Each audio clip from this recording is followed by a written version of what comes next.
और फिर वो संग रहे भी नहीं।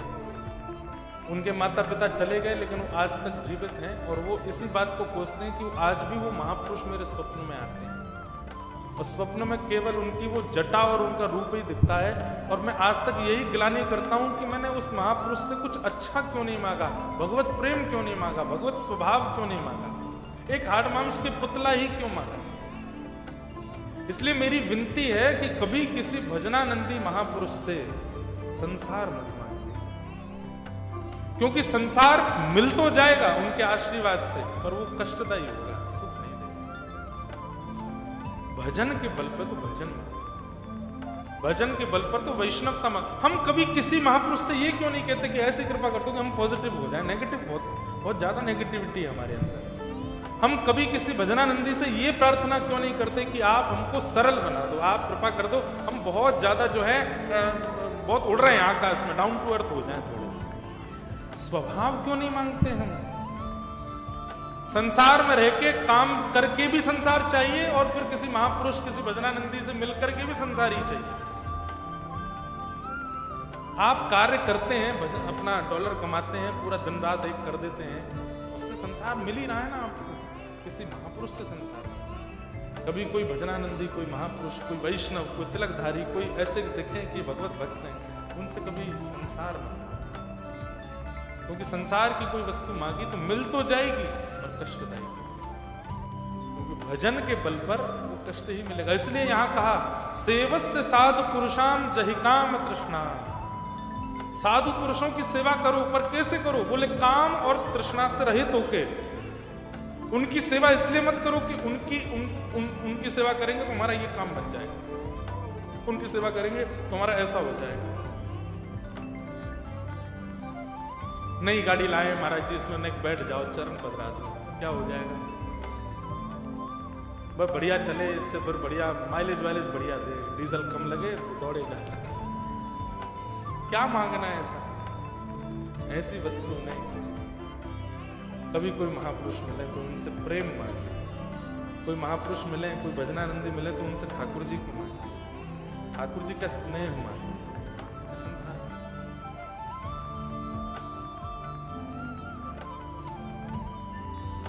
सक्कूबाई का नाम सुना है? महाराष्ट्र की एक परम भक्ता हुई सक्कूबाई।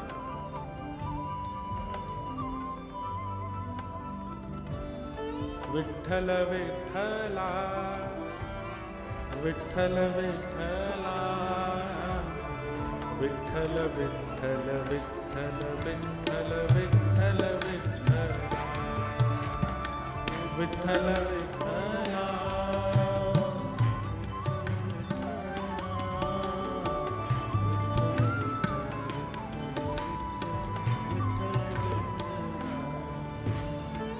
विठ्ठला विठ्ठल विठ्ठला विठ्ठल विठ्ठला विठ्ठल विठ्ठल विठ्ठल विठ्ठल विठ्ठल विठ्ठल।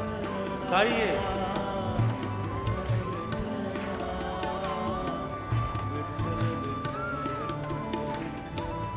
आप सब लोग भारत अब की बार जाएंगे, वृंदावन जाओ, जगन्नाथपुरी जाओ, द्वारिकापुरी जाओ, श्रीनाथ जी जाओ। एक बार अगर अवसर मिले और अब की बार यदि मिले, मेरे कहे से पंढरपुर जाइए और श्री पंढरीनाथ भगवान, माँ ठाकुर जी ऐसे खड़े, विठ्ठलनाथ एक ईंट के ऊपर खड़े हैं। मराठी में ईंट को वीट बोलते हैं और उसके ऊपर जो खड़े हैं वो विठ्ठल। श्री ज्ञानेश्वर माउली कहते हैं कि श्री पंढरीनाथ भगवान ऐसे क्यों खड़े हैं। ये ऐसे ऐसे करके देखो एक बार, करो करो सब लोग करो। ऐसे आप कब खड़े होते हो बताओ? हम बताते हैं, हमारी बात सुनो। पहला, किसी का इंतजार करते हो तब ऐसे खड़े होते हो। कितनी देर और लगेगी, कब फ्लाइट लैंड करेगी, हमारे फूफा जी आ रहे हैं, कब उतरेंगे ये फूफा।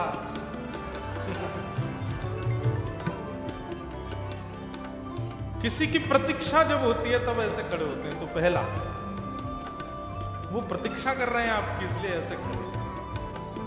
एकमात्र ऐसे हमारे पूरे भारत के ठाकुर जी हैं जो प्रत्येक लाइन में लगे हुए वैष्णव को अपने पास बुलाते हैं और आलिंगन करने का अधिकार देते हैं। सब जाके उनको छू सकते हैं। लोग बात कहते हैं हिंदुओं में बहुत ऊंच नीच और ये सब है। अरे आके देखो पंढरपुर में हर व्यक्ति को चरण छूने का अधिकार है। आप जाइए पंढरीनाथ भगवान के चरण पकड़ करके 1 लाख आदमी खड़ा है तो 1 लाख आदमी चरण छुएगा। पहली बात वो अपनी कमर पर हाथ रख के इसलिए खड़े हैं कि अरे आगे हो न्यूजीलैंड से, मैं तेरी प्रतीक्षा कर रहा हूं, तेरे लिए ही तो खड़ा हूं, आजा प्रणाम कर ले चरणों में। पहला। दूसरा, ऐसा व्यक्ति तब खड़ा होता है जैसे छोटा बालक है, उसकी बड़ी बहन वो उसको पकड़ लेवे, थोड़ा मारे, थोड़ा नोच देवे तो बालक दौड़ता है, माँ से जाकर शिकायत करूंगा, तो करके देखा, इतने में ही वो माँ के पीछे जाके छुप जाता है। सामने से बहन आ रही है तो माँ उस बालक को पीछे करके ऐसे खड़े हो, छू के तो दिखा इसको। तो ऐसे ही मानो संसार के जितने भी विषय हैं सब हमको नोचते हैं, खींचते हैं, पकड़ते हैं अपनी ओर। लेकिन जैसे ही हम पंढरीनाथ के पास जाते हैं तो पंढरीनाथ अपने पीछे खड़े करके उसके आगे खड़े होते, छू के तो दिखा इसको, हम खड़े हैं यहाँ पर, इसलिए कमर पर हाथ धर के खड़े। और तीसरा सबसे सुंदर, ठाकुर जी ऐसे क्यों खड़े हैं?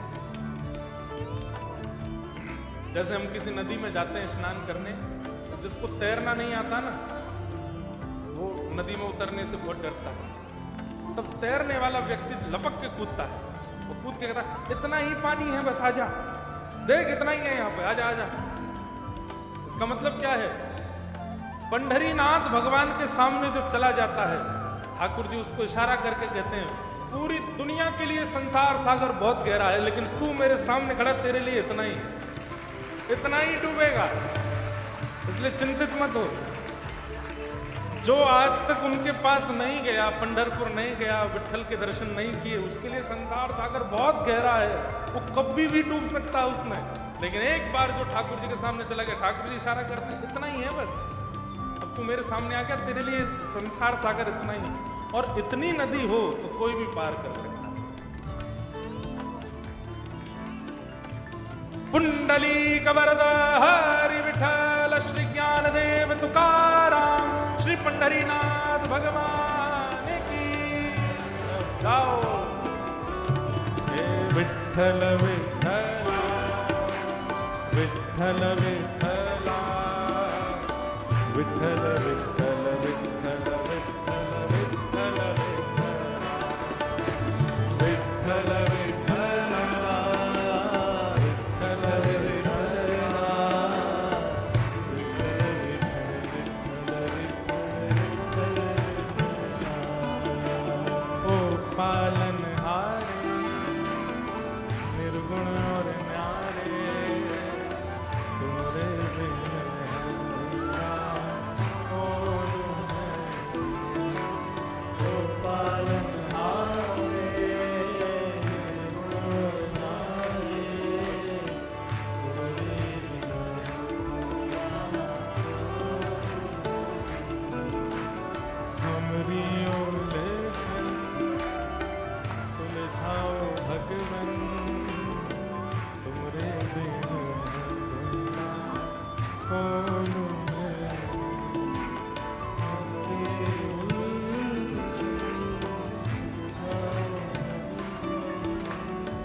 जरूर जाइएगा। हमारे श्री डोंगरे जी महाराज तो अपनी कथा में कहते थे कि द्वारिकाधीश अपनी लीला पूरी करके वैकुंठ नहीं गए, तो बोले पंढरपुर चले गए, पुंडलीक को दर्शन दे गए। पुंडलीक नाम के भक्त थे, अपने माता पिता की बहुत सेवा करते थे। ठाकुर जी उसकी सेवा से इतने प्रसन्न हो गए, इतने प्रसन्न हो गए माता पिता की सेवा करने से, उसके द्वार पर जाके खड़े हो गए। तो पुंडलीक ने कहा कहां से इतनी रोशनी आ रही है, इतनी बढ़िया सुगंधी कहां से आ रही है? तो ठाकुर जी द्वार पर खड़े हो गए, मैं जगदीश्वर परमात्मा द्वारिकाधीश तुमको दर्शन देने आया हूं। पुंडलिक माता पिता के चरण दबाते दबाते, मैंने तो नहीं बुलाया था, फिर क्यों आ गए? अच्छा, रुक्मणी जी जिद कर रही थी मैं भी चलूंगी, ठाकुर जी बोले तुम रहने दो, हम चले जा। नहीं नहीं मैं भी चलूंगी, देख लेना फिर बाद में कहीं नाक मुंह मत मोड़ना। नहीं मैं भी चलूंगी, तो रुक्मणी जी भी आ गए। अब यहाँ तो वो पुंडलिक भगवान से कहता मैंने तो नहीं बुलाया था आपको, क्यों चले आए? तुम्हारी माता पिता के प्रति इतनी निष्ठा देख के, तुम्हारी सेवा से प्रसन्न होकर मैं आया हूं। माता पिता की सेवा आपको प्रसन्न करने के लिए नहीं कर रहा था, इनको प्रसन्न करने के लिए कर रहा था। रुक्मणी जी बोली अरे बड़ा अल्लड़ भक्त है, हम इसके द्वार पे खड़े हैं, भगवान साक्षात खड़े हैं और अब भी माता पिता को नहीं छोड़ रहा है, चलो भगवान यहां से। ठाकुर जी बोले मैं पहले ही मना कर रहा था आपसे, मेरे भक्त ऐसे ही होते और मुझे उनकी इसी निष्ठा पर तो मैं रीझ जाता हूं। देखो वो अब मैं साक्षात परमात्मा खड़ा हूं, लक्ष्मीपति उसके द्वार पर खड़ा है, लेकिन वो अपने माता पिता को नहीं छोड़ रहा है, ये निष्ठा मुझे खींच के लाई है।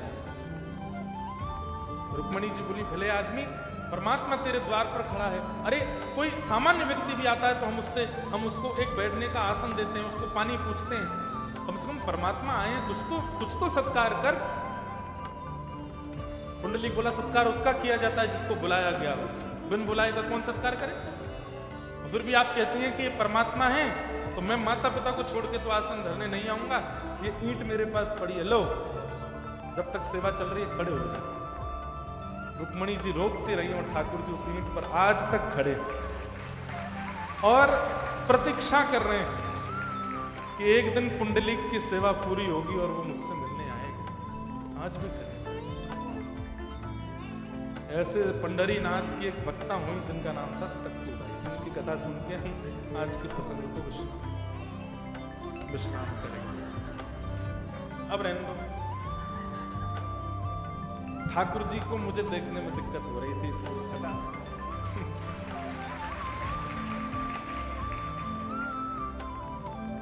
तो लड़की का विवाह, घर की बेटी का विवाह हम चाहे जितना भी जांच पड़ताल करके करें, पर वो कैसे घर में जाएगी हम कह नहीं सकते।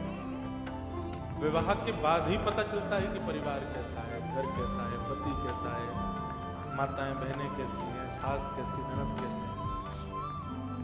ऐसी एक परम भक्त परिवार में जन्मी थी सक्कूबाई और जांच पड़ताल करके उन्होंने ब्याह किया अपनी बेटी का।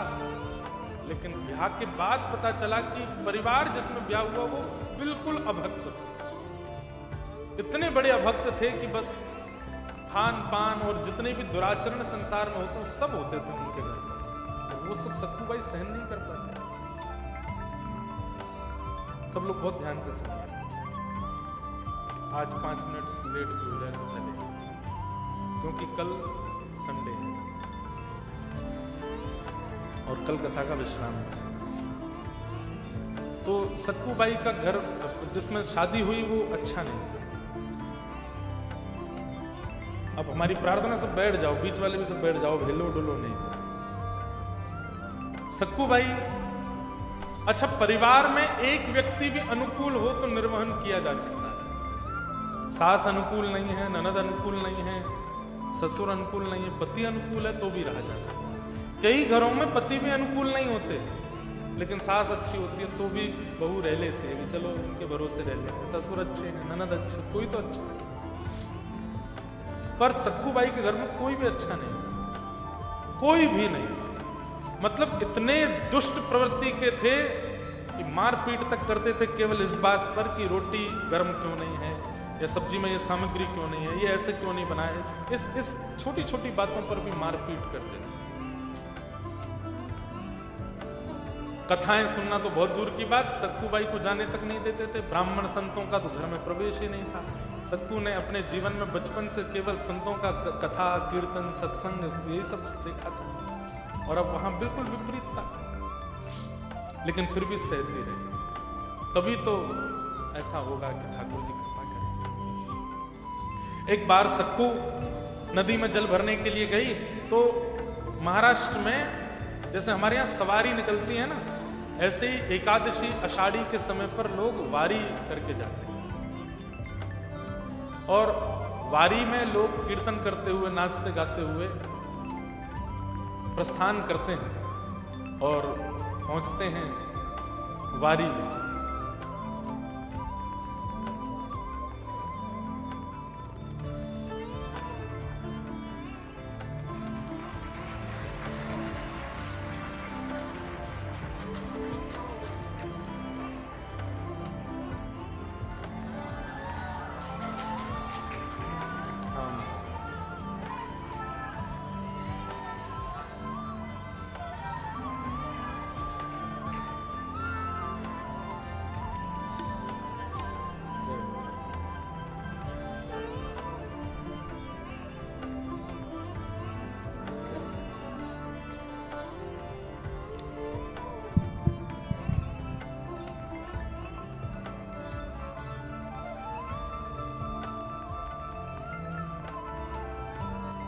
ठाकुर जी की परम कृपा से न्यूजीलैंड के इस हरि चर्चा सत्र के द्वितीय दिवस में आज भगवत कीर्तन, भगवत भाव और श्री राघव जी, हनुमान जी महाराज के परम भाव को सब तक पहुंचाने वाले ऐसे हमारे श्री रसराज जी आए हैं। आपको बहुत बहुत वंदन, बहुत बहुत स्वागत। भारत में अपने प्रेमी जनों से मिलते तो रहते हैं, पर इतनी दूर विदेश में मिलना ये विशेष सुख देता है। न्यूजीलैंड वाले अगर ऑस्ट्रेलिया चले जाएं और वहां ऑस्ट्रेलिया में गलती से न्यूजीलैंड प्लेट नंबर की गाड़ी दिख जाए, कितना आपको ये लगेगा, देखें तो सही अंदर कौन है, हमारे यहाँ की गाड़ी प्लेट नंबर कैसे दिख गई। तो ऐसे ही आज हमको न्यूजीलैंड में श्री राघव जी की प्लेट नंबर वाली गाड़ी दिख गई है। सुंदर प्रभु श्री राघव जी का, हनुमान जी महाराज का ऐसा अद्भुत यश आप गाते हैं। बहुत बहुत आपका वंदन, बहुत बहुत अभिनंदन, बहुत बहुत स्वागत। तो सखूबाई का चरित्र चल रहा है और विश्राम करना है। एक दिन सखूबाई अपने घर के सब सदस्यों के लिए जल भरने के लिए एक सरोवर में जा रहे थे और वहीं वारी कीर्तन करते हुए, अभंग वारी, वारकरी वैष्णव जो महाराष्ट्र में ऐसे सफेद टोपी पहनते हैं, राम कृष्ण हरि जय जय राम कृष्ण हरि कीर्तन करते हुए, गजर करते हुए जा रहे थे पंढरपुर। और वो देख करके सखूबाई का मन ऐसा आनंदित हो गया, मन में इच्छा होने लगी मैं भी जाऊं, मैं भी जाऊं, मैं इनके साथ में निकल जाऊं। खूब उछल उछल करके नाचने लगी, खूब आनंदित हो गई। लेकिन सास ससुर और परिवार की व्यवस्था के कारण जा तो नहीं सकते। तभी एक और घर की महिला वो जल भर रही थी, उसने सखूबाई की जब उत्सुकता को देखा और रुदन करने लगी, हताश निराश जब हो गई, तो उस कन्या ने कहा, सखू मुझे पता है तेरा बहुत मन है जाने का, और तेरे सास ससुर, तेरे पति सब कैसा व्यवहार करते हैं वो भी मैं जानती हूं। ये बढ़िया टोली जा रही है पंढरपुर, तो चुपचाप निकल जाए इनके साथ में। आज चली जाएगी फिर लौट करके मत आना, यहां पर रहना अपने प्रिय पांडुरंग विठल के पास ही। सखू बोली, मैं जाने का मन तो बहुत मेरा कर रहा है, लेकिन मैं बस यही सोच रही हूँ मेरे सास ससुर पति ये सब लोग मेरा क्या हाल करेंगे। बोलो उनके हाल की सोच तो एक बार सीधी बस निकल जाए यहां से कैसे भी। सखूबाई ने मन बना लिया और बस सब छोड़ छाड़ करके परिवार, दुनियादारी, रिश्तेदारी, नातेदारी सब छोड़ दिया और बस वहीं से उठ करके सीधे उन अभंग करके जा रहे उस टोली में, उस यात्रा में सखू भी चली गई। लेकिन और भी कई माताएं थी, उन्होंने सखू को देख लिया, उन लोगों से पची नहीं है बात, और तुरंत दौड़ करके गई और जाकर के उसकी सास को बता दिया, तुम्हारी बहू कहाँ है? बोले जल भरने गई, आ रही होगी। बोले जल भरने नहीं गई है, वहीं से निकल गई है पंढरपुर, और वो टोली में निकल गई है। नहीं विश्वास होता तो जाके देख लो। क्या कहा? सखू उन वो मंजीरा कूटाओं के साथ में चली गई? बोले हाँ। पति, ससुर, सास सब दौड़े और दुर्भाग्य से बीच रास्ते में ही उस वारी को रोक दिया और उसमें से सक्कू को जैसे ही पकड़ा, केश पकड़ करके वहीं से मारते पीटते लेकर के आए।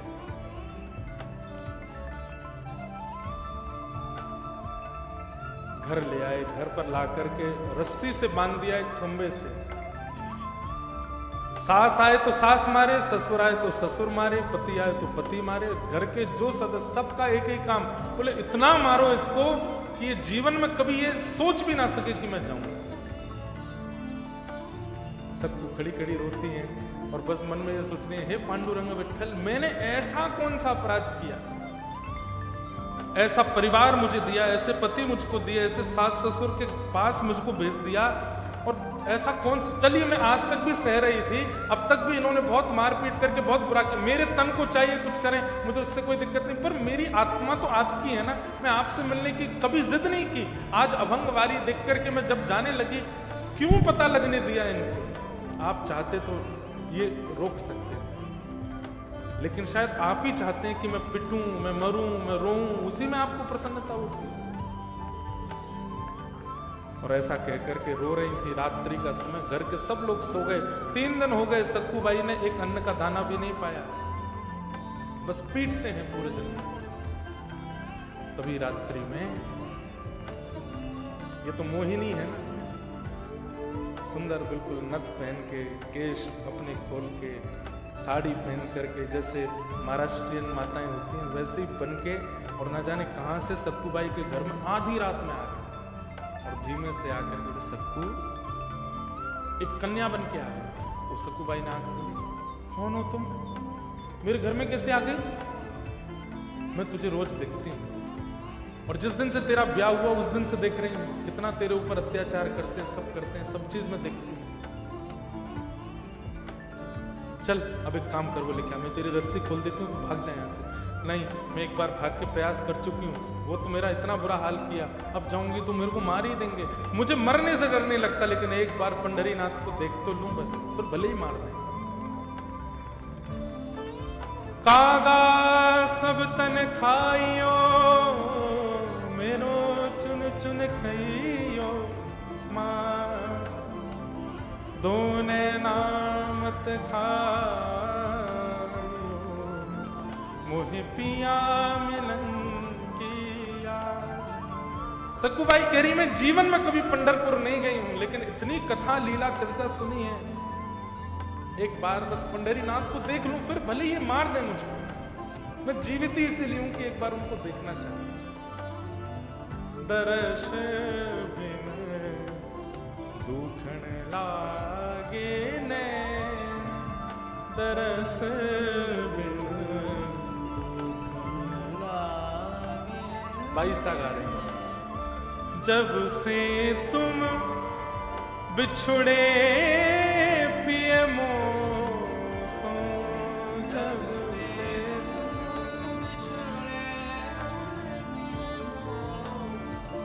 एक पल पायो न चैन हो, एक पल तरस बिन दुखन लागे नैन, दरस। और ठाकुर जी ने तुरंत रस्सी खोल दी और सक्कू से कहा, भाग तुरंत।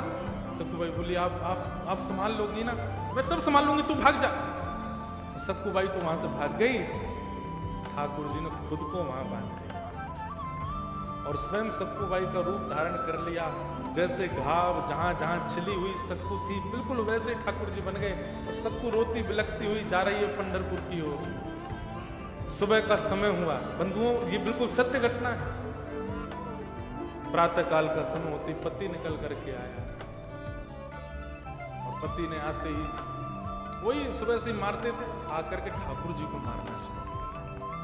सास ने मारा, ससुर ने मारा, जो पीड़ा सक्कू सहन कर रही थी ठाकुर जी वहां खड़े होकर के सहन करने लगे। सक्कू बाई दौड़ करके गई पंढरपुर। वहां पंढरपुर पहुंची है, यहां 4 दिन हो गए, मारते मारते तो पति ने कहा बहुत दिन हो गए हैं, कुछ खाया नहीं है अच्छा सा, चल तेरी रस्सी खोल देता हूं, रसोई में जा पूरन पोली बना के ला हमारे लिए। ठाकुर जी रसोई घर में गए, आटा मार रहे, पूरन पोली बना रहे। ये एक भक्त की कृपा है। एक सक्कूबाई के कारण ऐसे अभक्तों को ठाकुर जी के हाथ का बना प्रसाद मिला।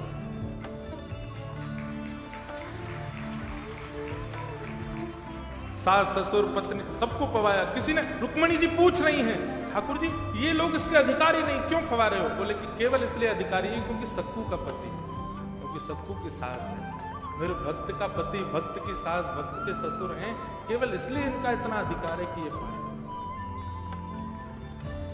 पति ने कहा 2-4 अपने लिए भी बना लेना, खा लेना। ठाकुर जी ने नहीं बनाए। क्यों? ठाकुर जी अपने आप बना के नहीं पाते, वो भक्त के हाथ से बना के पाते। फिर से बांध दिया पति ने और फिर से मारना पीटना शुरू कर दिया। यहां सबको पहुंची पंढरपुर और जैसे ही पांडुरंग भगवान का रूप देखा, सुंदर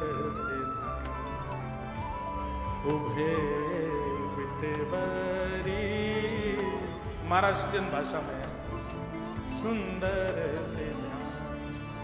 उभे बिटेवरी, सुंदर। इतने सुंदर ठाकुर जी कट्टी पर हाथ धर के ऐसे ठाड़े। सक्कूबाई ने पहली बार जीवन में दर्शन किया, आलिंगन कर लिया ठाकुर जी का। हर व्यक्ति को अधिकार है आज भी आलिंगन करने का। आलिंगन करने के बाद छोड़े नहीं ठाकुर जी को। सब कर्मचारियों ने सक्कूबाई को वहां से हटाया।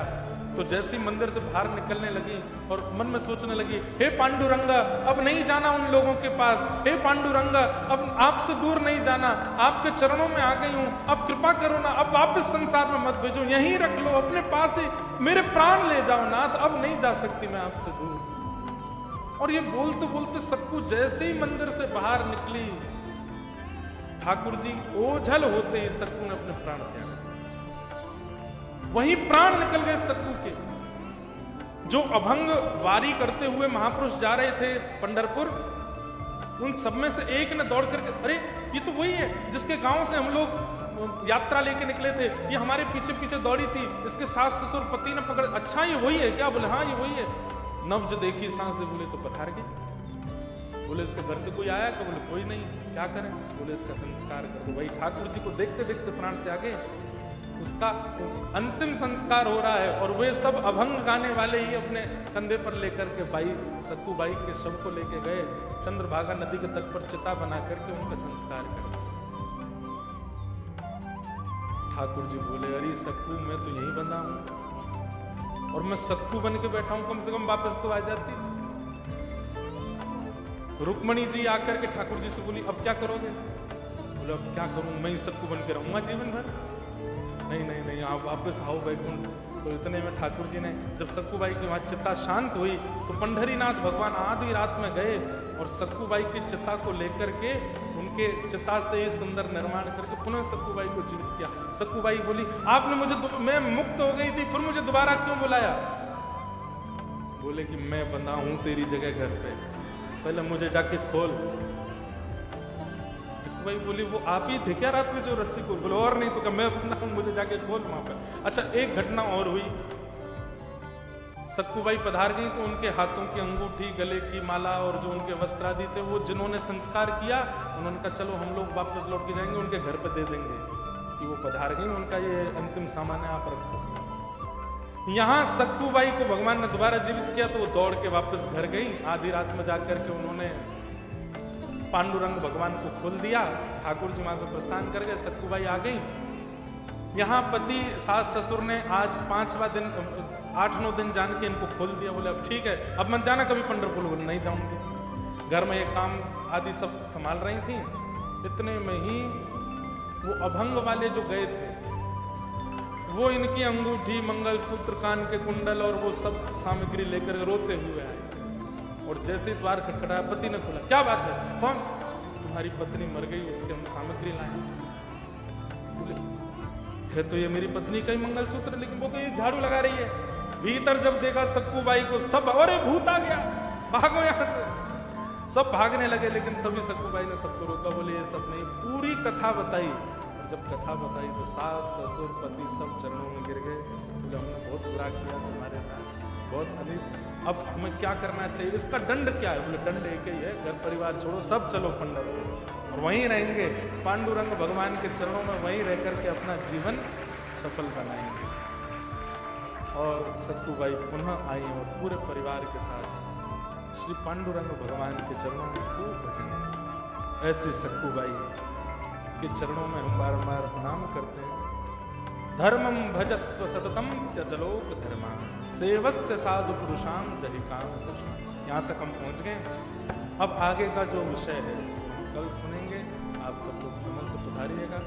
एक बहुत सुंदर कीर्तन पांडुरंग भगवान का है हिंदी में, लेकिन गाओ। भजले हरि का नाम पांडुरंग, भजले हरि का नाम, भजले हरि का नाम पांडुरंग, भजले हरि का नाम, भजले हरि का नाम पांडुरंग, भजले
कर जीवन कल्याण पांडुरंग, भजले हरि का नाम, कर जीवन कल्याण पांडुरंग, भजले हरि का नाम, भजले हरि का नाम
पुछरी के लौटा की हो प्यार है।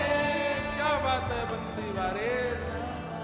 सबको जय श्री कृष्ण, जय सिया राम, जय श्रीमन नारायण, जय जय श्री राधे। सब लोग अपने स्थान पर विराज जाओ।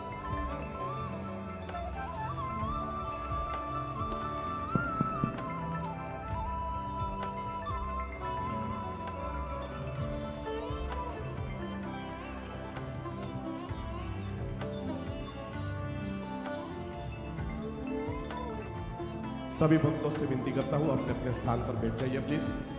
सभी भक्त लोग अपने अपने स्थान पर बैठ जाइए प्लीज। सबसे पहले तो आज खूब आनंद का विषय है। यस्टरडे महाराज जी ने रस खान जी का चरित्र सुनाया और रसराज जी आज स्वयं यहाँ पर हाजिर हो गए। तो सबसे पहले मैं रसराज जी को विनती करूंगा, महाराज जी के पास आएंगे और महाराज जी प्रसादी का उपरणा करना चाहेंगे। आइए, साथ में स्वामी जी पधारे हैं तो स्वामी जी से भी विनती करता हूं।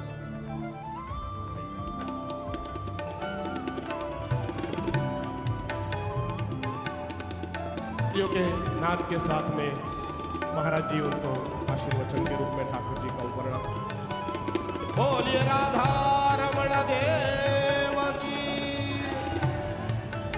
साथ में रितेश, उनसे भी विनती करूंगा, वो भी आएंगे महाराज जी के पास, उनको भी महाराज जी आशीर्वाद देंगे।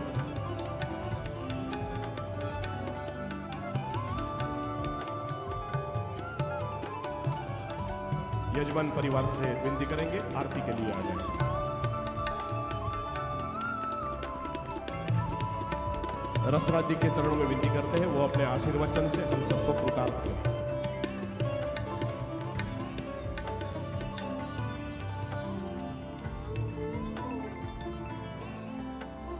राम राम राम श्री राम राम राम राम राम राम राम राम राम राम। पूज्य महाराज श्री